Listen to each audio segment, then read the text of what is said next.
المصنف رحمه الله تعالى ونفعنا به وبعلومه في الدارين. Alhamdulillah, melanjutkan tentang permasalahan sholat Jumat. Kemarin belum diterangkan ketika kita datang di masjid untuk melaksanakan sholat Jumat, sedangkan khotibnya sudah khutbah, maka kita disunahkan sholatnya itu cepat-cepat. Ketika sudah khutbah itu sholatnya disuruh cepat-cepat. Bahkan ada yang mengatakan haram melaksanakan sholat sunnah, disuruh langsung. Ada yang mengatakan tetap disunahkan tapi disuruh cepat-cepat. Maksudnya ketika sholat 2 rakaat itu yang wajib-wajib saja yang dilaksanakan. Terus ketika khotib sedang khutbah, di situ disunahkan al-insot, mendengarkan. Jadi ketika khotib khutbah itu disunahkan mendengarkan. Terus bagi yang tidak mendengar khutbah,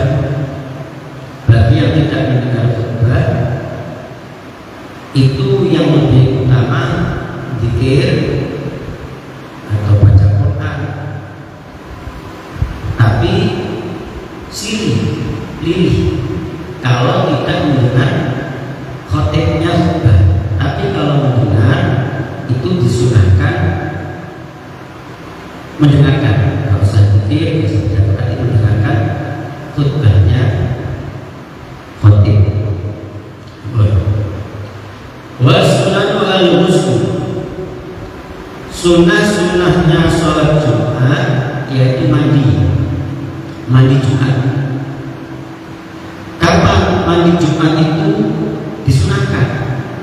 Dari setelah subuh, setelah fajar itu sudah mulai terhitung disunahkan mandi Jumat. Misalnya subuh, dari subuh seperti ini atau mau subuh itu kita mandi pas hari Jumat misalnya, kita niat untuk mandi Jumat juga, sunahnya Jumat nggak apa-apa, sudah berhasil. Jadi cuma yang afdol, yang utama itu ketika kita mau berangkat sholat Jumat, itu yang afdol. Misalnya jam 11 atau jam 10 misalnya mau berangkat, dan kita mandi Jumat, itu sunnah. Jadi mandi sholat Jumat yang disunahkan itu seperti mandi besar, seperti mandi dari hadas besar. Jadi rambutnya juga semuanya, semua badan, tidak mandi seperti mandi besar. Jadi mandi ada mandi tanaduf, itu mandi hanya bersihkan badan. Tapi kalau seperti mandi menghilangkan hadas besar, itu semuanya harus terkena air.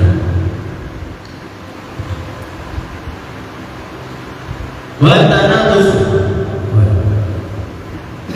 lalu bersih, ini membersihkan badannya. Mandi harus dibersihkan badannya. Wa taqlimul azfar, lalu memotong. Jadi kukunya dipotongi. Cara yang baik, kalau tangan itu yang kanan dari jempol, terus sampai gigi, dari jempol dulu terus sampai gigi, terus dari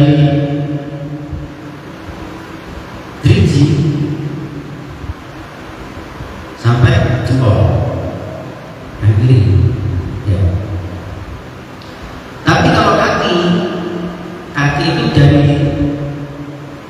biji kanan, dari cetikan, apa? Jadi manis, ya, kayak apa ya cetikan?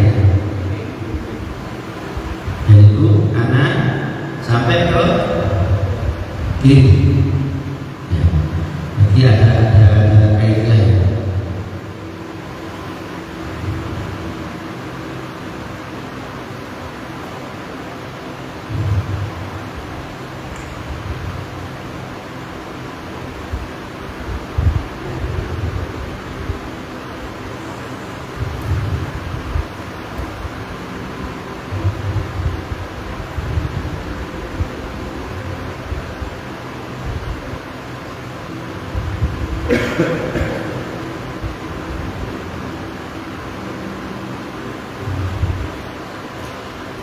Wadawal bulan yang wangi-wangi, memakai wangi-wangian.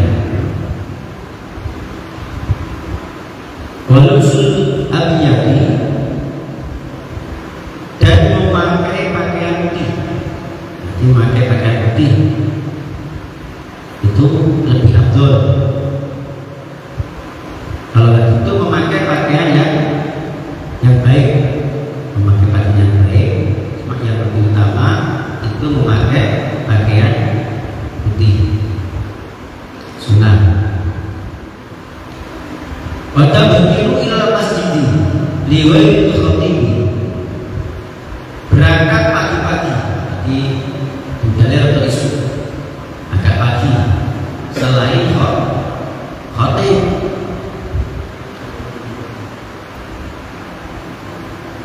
Jadi selain khatib berangkatnya itu pagi. Kalau khatib ya berangkatnya kayak berangkatnya kayak sunnahnya kayak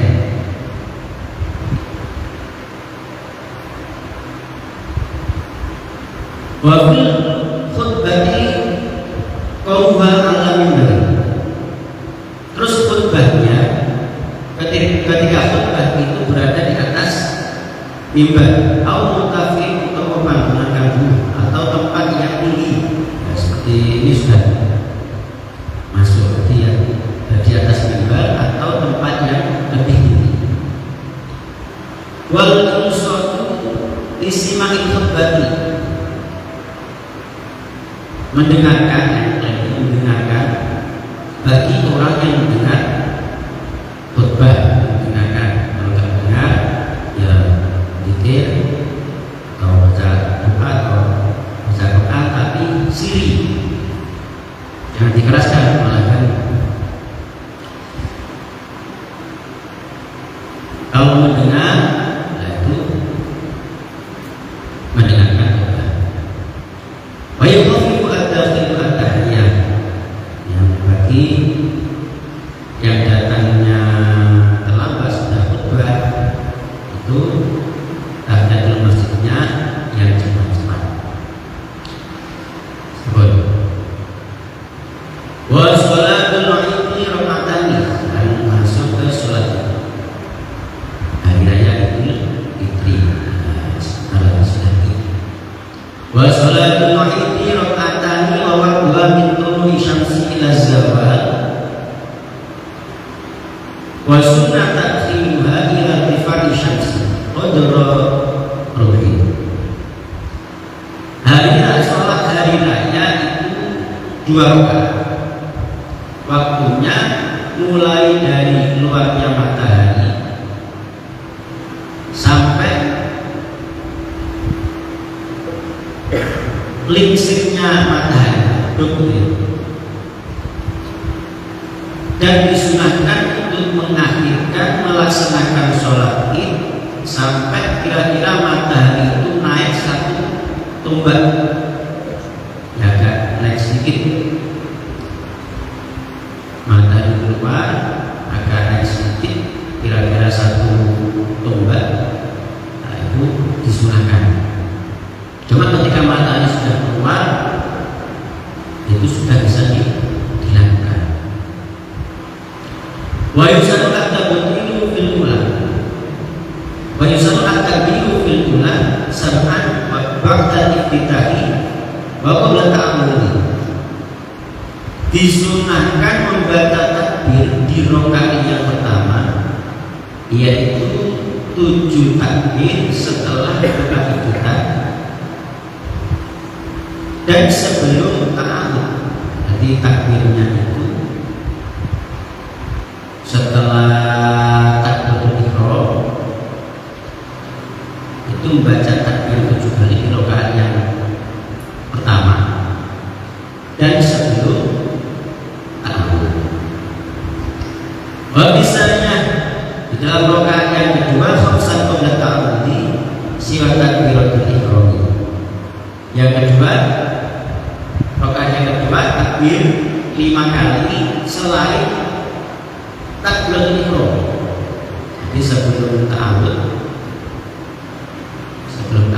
Fatihah itu takbir dulu 5 kali.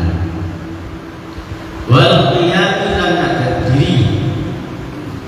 Waraf yadayhi lan ngangkat tangan dulu fi kulli takbiratin. Jadi mengangkat 2 tangan itu sunah di setiap takbir. Takbir itu fitri atau sama saja. Wal khutbatani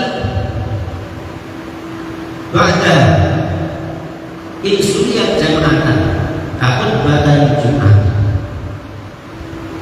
dan 2 khutbah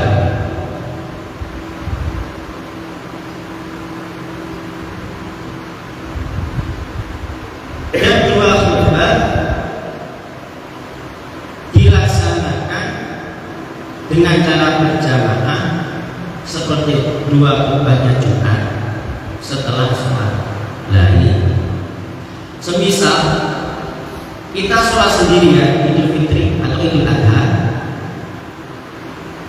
kok tidak jamaah, maka tidak disunahkan tidak melaksanakan khutbah. Sudah sholat sendiri misalnya di rumah Karipen misalnya malah takbiran ternyata paginya bangkong misalnya habis subuh tidur lagi, ternyata di masjid sudah selesai hari raya. Nah ini kita sholat sendiri. Allahu Akbar sebelum tahu takbir 7 kali, yang kedua 5 kali. Salah, sudah tanpa khutbah. Kalau kita sholatnya sendiri tanpa khutbah. Kalau berjamaah itu disertai dengan khutbah. Wasuna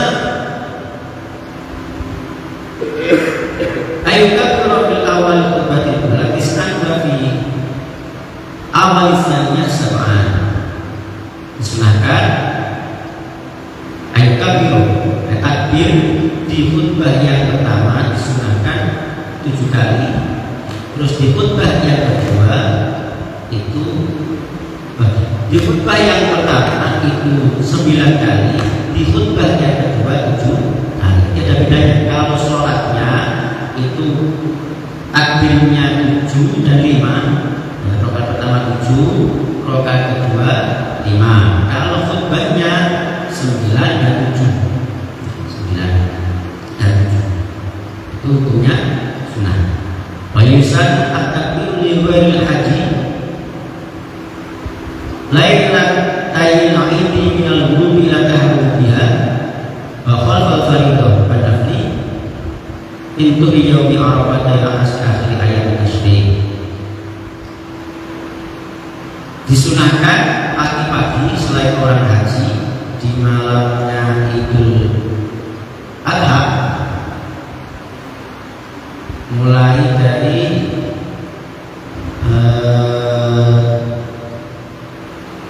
disunahkan baca takbir takbiran selain orang haji di 2 malamnya hari raya Idul Fitri dan Idul Adha. Di hari raya Idul Fitri dan hari raya Idul Adha setelah matahari terbenam masuk maghrib itu disunahkan takbir sampai sholat, sampai takbiratul ihramnya imam. Wa khalfal fariidati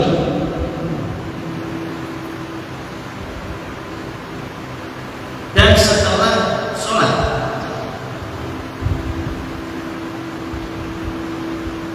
Wan nafli min dhuhri yaumi arafah ila askari min dhuhri yaumi Arafah ila asli akhir ayat tasyrik.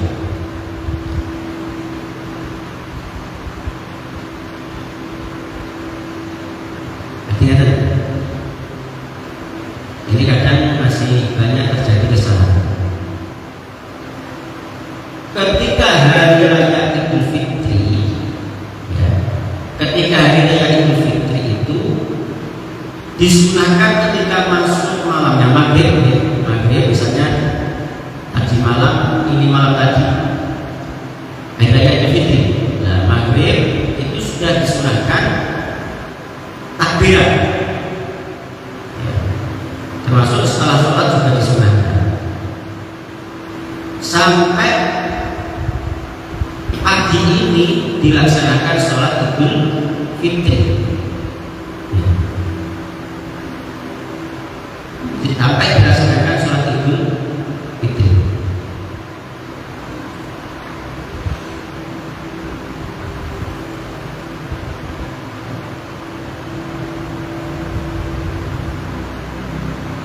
Setelah itu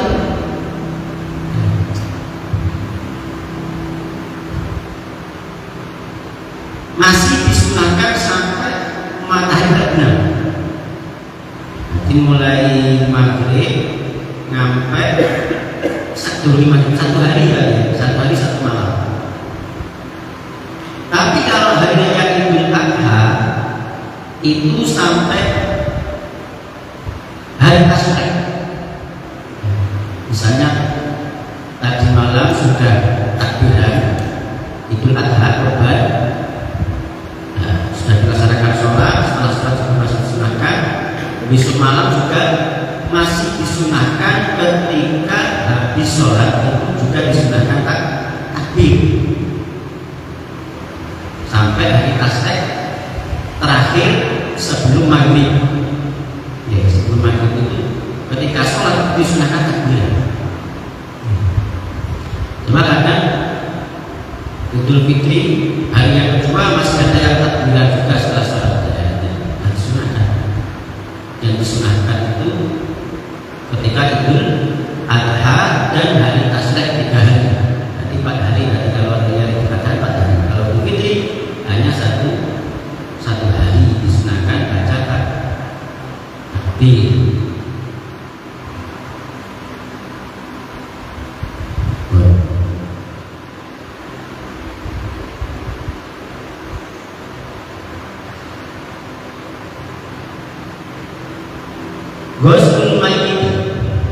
Ghuslul mayit. Tidak, kalau ghusl itu bahasa, kalau ghusl itu mandi. Jadi bahasa Arab itu salah baca bisa salah arti. Tulisannya sama, ghusl dan ghusl itu lain. Kalau ghusl itu mandi, kalau ghusl itu basuh. Salah baca, salah harokat, salah arti. Ghuslul mayit wa takfinu wa hamdu wassalatu alaihi wa sallam fardu kifayatin.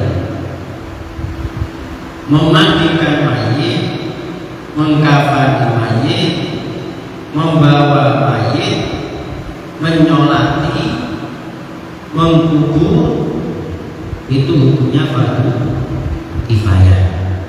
Jadi memandikan, mengkafani, menyolati, terus mengubur, itu hukumnya fardu kifayah.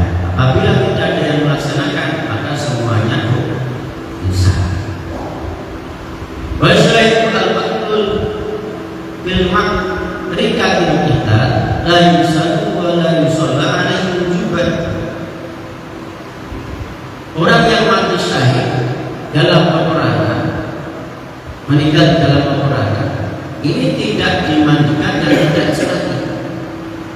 Kita perang meninggal dunia, nah ini tidak boleh dimandikan, tidak boleh disolati. Dia menjadi saksi. Wasitu yusan wa yufanu wa yufanu in balawa zamana nakhir ruhi fihi wa wabi'atun wa ishruna yawman wa yusalli alaihi surah tinggal bilang bagi yang keguguran, nah, itu bayi kelorotan, bayi yang keguguran itu antara umur 120 hari, berarti 4 bulan ya. Nah ini dimandikan, dikafani, terus dikubur. Dimandikan, dikafani, terus dikubur.